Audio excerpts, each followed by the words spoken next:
warahmatullahi wabarakatuh. Perkenalkan, saya Indah Puspita. Nah, di sini saya akan menjelaskan mengenai struktura break dengan pemodelannya dalam analisis data time series. Nah, pertama-tama, apa sih itu struktura break? Nah, struktura break ini adalah fenomena dalam analisis data time series di mana terjadi perubahan mendadak dalam hubungan atau pola data akibat faktor tertentu, seperti kebijakan ekonomi, perubahan regulasi, atau kejadian luar biasa seperti krisis finansial, pandemi, dan lain sebagainya. Struktur break ini menyebabkan perbedaan yang signifikan dalam parameter model sebelum dan sesudah kejadian tersebut. Di sini terdapat grafik GDP real Indonesia di mana pada titik ini terjadi struktural break. Kemudian mengapa struktural break itu penting untuk dianalisis? Struktural break ini penting untuk dianalisis karena dapat memengaruhi keakuratan model prediksi dan peramalan. Jika perubahan pola dalam data tidak diidentifikasi dengan benar, maka hasil analisis ekonometrik bisa menjadi bias atau tidak valid. Beberapa alasan pentingnya analisis struktural break itu adalah yang pertama, mengidentifikasi dampak kebijakan ekonomi atau perubahan eksternal. Kemudian meningkatkan akurasi model time series dan peramalan, dan juga menghindari kesalahan interpretasi akibat perubahan pola data. Kemudian kapan struktural break itu terjadi? Struktural break ini dapat terjadi kapan saja dalam suatu data time series, terutama saat ada perubahan yang signifikan dalam faktor eksternal. Seperti yang pertama itu ada krisis ekonomi seperti krisis keuangan pada tahun 1998 atau 2008. Kemudian bisa juga pada perubahan kebijakan, misalnya kenaikan pajak atau deregulasi pasar. Kemudian ada peristiwa global juga seperti pandemi COVID-19 atau perang dagang. Kemudian ada inovasi teknologi juga yang menyebabkan pergeseran dalam industri tertentu. Kemudian di mana struktural break itu dapat ditemukan? Struktural break ini sering ditemukan dalam berbagai jenis data time series, termasuk yang pertama itu ada data ekonomi seperti GDP, inflasi, atau tingkat pengangguran. Kemudian terdapat juga di data keuangan seperti harga saham, nilai tukar mata uang, dan suku bunga. Kemudian bisa juga ditemukan di data sosial seperti tingkat konsumsi, migrasi, atau pola belanja masyarakat. Kemudian bagaimana cara untuk mengidentifikasi struktural break ini? Ada beberapa metode yang digunakan untuk mendeteksi struktural break ini dalam analisis data time series. Yang pertama itu ada uji Chow, yang mana Chow test ini menguji apakah terdapat perbedaan yang signifikan dalam regresi sebelum dan sesudah titik breaknya. Kemudian ada uji Bayes-Perron juga, di mana uji ini mengidentifikasi beberapa titik break dalam data time series. Kemudian ada uji Cusum dan Cusum-Ki, di mana dia menggunakan grafik untuk mendeteksi perubahan parameter dalam regresinya. Kemudian ada juga pendeteksian visual dengan melihat pola grafik data dan perubahan tren yang mencolok. Kemudian saya akan melakukan demo uji struktural break ini dalam software Stata dan Art Studio. Kemudian selanjutnya saya akan melakukan uji struktural break ini pada software Stata. Pertama-tama kita harus mempunyai datanya terlebih dahulu, kemudian kita copy datanya dari Excel, dan kemudian pada Statanya kita klik langsung data editor. Kemudian di sini kita langsung copy paste aja datanya. Ctrl V, kemudian pilih yang variable names. Di sini sudah ada data RFIS di sini. Kemudian setelah itu kita masuk ke data yang ini. Kemudian di sini kita tulis genta spasi sama dengan underscore n. Kemudian setelah itu untuk mendeteksi bahwa data kita itu tahunan, bulanan, atau harian kah, maka kita di sini perlu untuk menulis DMUT spasi sama dengan TM, karena di sini tipe yang saya punya itu adalah data bulanan, maka di sini tulisnya TM. Kalau saya harian berarti TD gitu. Dan dimulai pada tahun 2020 M1 yaitu bulan Januari kurung tutup, kemudian spasi plus T-1 yang di enter.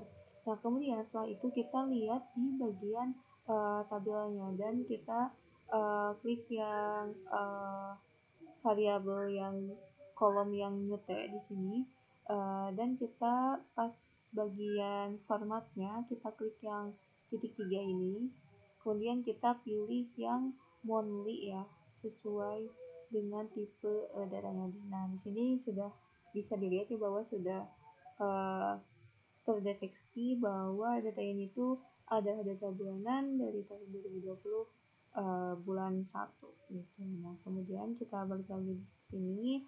Kemudian di sini tulis set nyata. Nah, di sini sudah terlihat lebih jelasnya ya bahwa datanya itu dimulai di tahun 2020 bulan 1 sampai 2022 bulan ke-12. Nah, kemudian pada analisis struktur break ini kita harus melihat dulu dari grafiknya. Nah, untuk cara melihatnya kita klik grafik di sini, kemudian pilih yang time series dan pilih yang line plots. Pilih di sini variabelnya yang RKS, kemudian accept dan oke. Nah, di sini dari grafik ini kita bisa melihat dengan jelas ya bahwa terdapat struktur break di sini, perubahan yang sangat signifikan sekali dari yang pertama ada di atas dan kemudian tiba-tiba di sini terdapat perubahan yaitu penurunan yang sangat tajam gitu ya.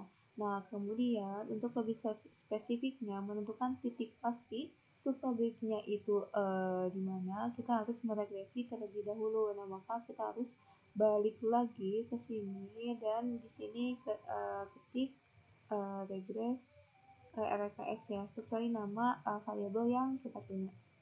Nah, di sini kita bisa melihat kalau misalnya nilai p-value-nya itu kurang dari 0,05 gitu, yang berarti signifikan gitu. Nah, selanjutnya kita akan melihat stabilitas datanya untuk menguji stabilitas koefisien regresi dari waktu ke waktu, dan kita bisa melihat variansnya itu error atau enggak, atau modelnya itu ada subtablik atau enggak dengan menggunakan cusum.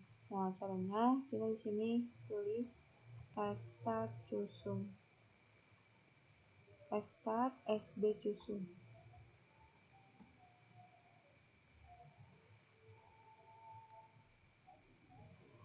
Nah, di sini kita bisa melihat ya bahwa with 95% confidence band around the null itu artinya melewati 95% dari batas kepercayaannya. Nah, di sini juga kita bisa melihat ya dari garisnya bahwa di sini pada titik ini dia itu terjadi penurunan gitu ya, untuk menandakan dia itu ada struktur break atau tidak. Nah, kemudian kita akan melihat nih dari parameter stabilitasnya itu dari hasil uji yang barusan. Nah, di sini kita bisa melihat tes statistiknya ya. Dia ini bernilai 0,99, di mana kita akan menggunakan critical value-nya yang 5% gitu, dan kalau misalnya tes statistiknya itu lebih besar dari critical value yang 5%, maka dia tuh menandakan bahwa ada struktural break-nya gitu, dan di sini tes statistiknya lebih besar dari critical value yang 5%, maka dapat disimpulkan bahwa data ini itu memiliki struktural break. Nah, kemudian kita akan melanjutkan uji selanjutnya, yaitu untuk melihat kapan dan di mana struktural break-nya itu ada pada data ini. Nah, caranya di sini kita tulis start SVC.